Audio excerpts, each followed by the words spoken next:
Allez, dernière partie du corrigé du TP2 de Ross. Donc on en est à la partie 4, mise en place de topic de commande. Abonnez votre nœud au topic avancé ainsi qu'au topic tourné dont le type sera float32.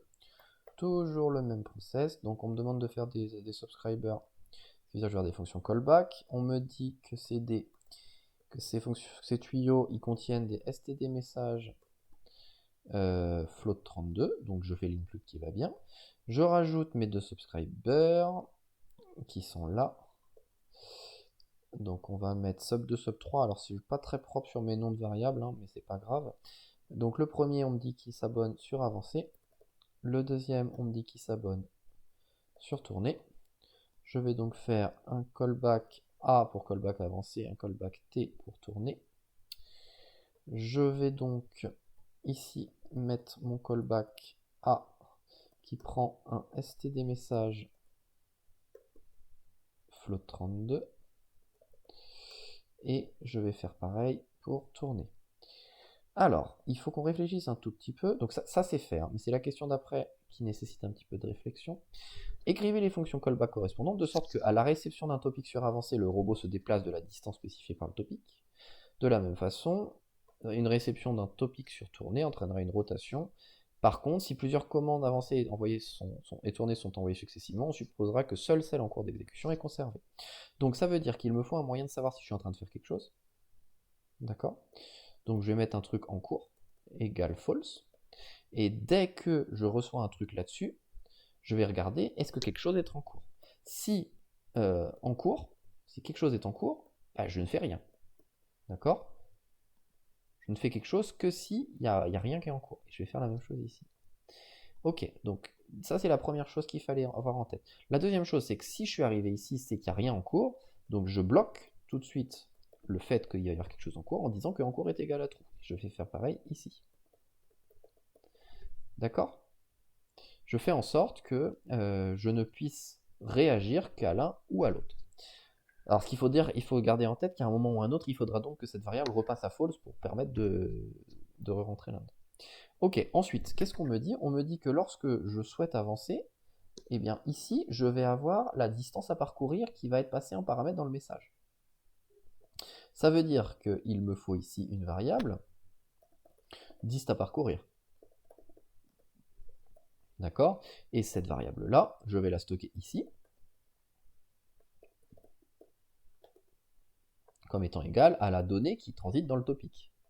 Et de la même façon, je vais avoir un angle à parcourir, et mon angle à parcourir, je vais le stocker ici, comme étant égal qui transite dans le topic. On a bien avancé. Ensuite, il me reste à modifier les choses pour faire en sorte que je sache si je suis en train de tourner. Enfin, non, pardon. Ce qu'on va faire là maintenant, c'est qu'on va... Ah oui, puis bien sûr, pardon. Je suis désolé, je me mélange un petit peu les pinceaux parce que je réfléchis en même temps. Il me reste à faire un truc extrêmement important, c'est lorsque je demande d'avancer, vous vous rappelez, on avait créé la fonction... alors je sais même plus où elle est, mais j'avais pas une fonction reset, voilà, reset départ là. Mon reset départ qui est là. Il faut absolument que quand je demande d'avancer, je le fasse de sorte à stocker le point de départ. D'accord? Donc ici, je fais appel à ma fonction reset départ. Et de la même façon, je vais le faire également dans le callback tourné pour stocker et calculer l'angle de destination. Ok? Ce qu'il me reste à faire maintenant, c'est utiliser les variables dist à parcourir et angle à parcourir. Alors, angle à parcourir, ça se passe ici. C'est-à-dire qu'ici, je rajoutais pi sur 2, vous vous rappelez? Et bien, plutôt que de rajouter pi sur 2, qui était un choix arbitraire qui était tourné de 90 degrés, et bien là, je vais rajouter hop, angle à parcourir. D'accord? Je remplace mon pi sur 2 par l'angle que j'ai décidé de parcourir. Et pour finir, la distance à parcourir qui était arbitrairement fixée à 1 ici, je vais la remplacer par dist à parcourir. Voilà, donc là j'ai fait les modifs qui vont bien. La seule chose qu'il me reste à faire, c'est, eh bien, je ne peux faire que l'un des deux mouvements. D'accord? Donc, et puis ce mouvement, eh bien, il faut que il soit exclusif. Je ne peux pas avoir envie de tourner et en même temps d'avancer. Donc, comment je vais gérer ça? Eh bien, ce que je vais faire, c'est que Si je dois avancer, eh bien, il faut que je rentre dans ce test-là. Donc pour rentrer dans ce test-là, il faut que je garantisse que dist à parcourir soit plus grand que dist. Mais à l'inverse, dès que j'ai fini mon mouvement, il faut absolument... Alors attendez, je réfléchis en même temps sur comment on va s'y prendre.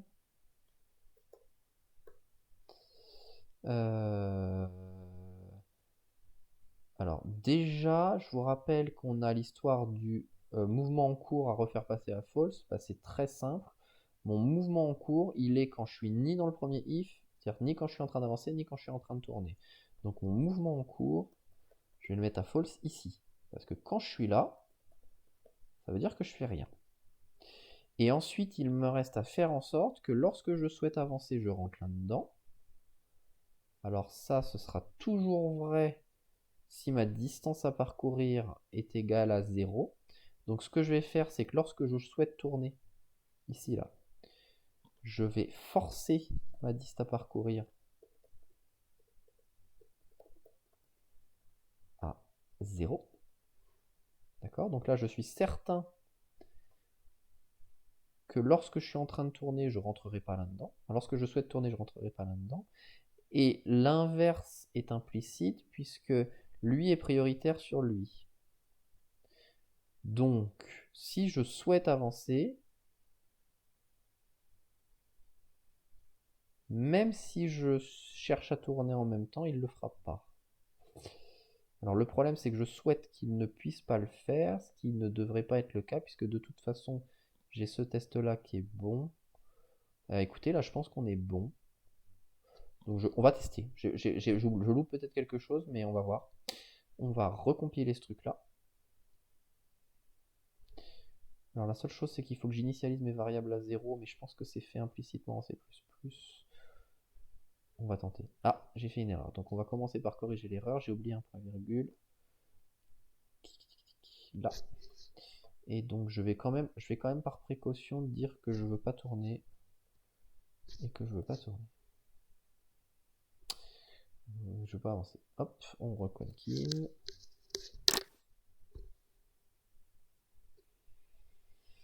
Et on va regarder, je sais pas, j'ai un doute, mais je me dis que ça peut être pas mal, là. On va voir. Alors on va reset ici. Voilà, il compile.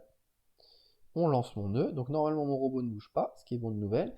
Et puis ce qu'on va faire, c'est qu'on va le faire bouger tout simplement en lui publiant un truc sur la tête.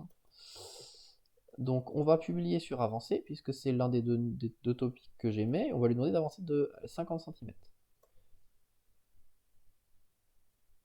Il a publié à invalide topic type. Pardon, c'est pas comme ça. J'utilise tabulation 2 fois pour auto-compléter. Encore une fois, et je lui demande d'avancer de 50 cm. Mon robot avance de 50 cm. Donc le avancé, il marche. On va lui redemander de faire la même chose pour être sûr qu'il le fait plusieurs fois. Il le refait, on est content. On va lui demander de tourner maintenant. Et on va lui demander de tourner de pi sur 2, c'est-à-dire 1,57. Est-ce qu'il est d'accord? Il se met à tourner. On est content. Alors je suis plutôt satisfait si ça marche tout de suite. Ça marche. Et on va lui redemander d'avancer pour vérifier que ça se passe bien. Et il revêt. Et bien écoutez, j'ai l'impression qu'on est tout bon. Ah, non, regardez, il continue à tourner. Alors, du coup, il faut qu'on trouve ce qui s'est passé. C'est-à-dire qu'il faut que...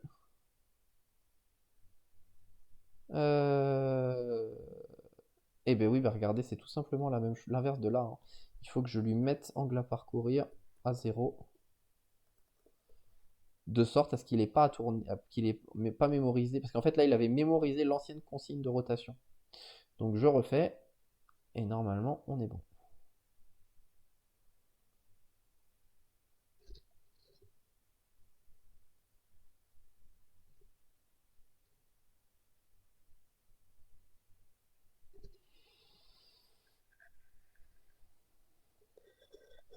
Hop. On le relance. Alors là, je pense qu'il a gardé des trucs qui vont pas. On va le reset. Qu'est-ce que c'est que cette histoire? À mon avis, il reçoit des messages qui vont pas. Donc on va arrêter ça. On va lui demander d'avancer. Attendez. On va lui demander d'avancer de 0,5. Voilà, il avance. En fait, il avait conservé une ancienne version. Ah, par contre, là, le tourné me convient pas. Ok, donc vérifions ce qui se passe. Qu'est-ce qui se passe? Qu'est-ce qui se passe?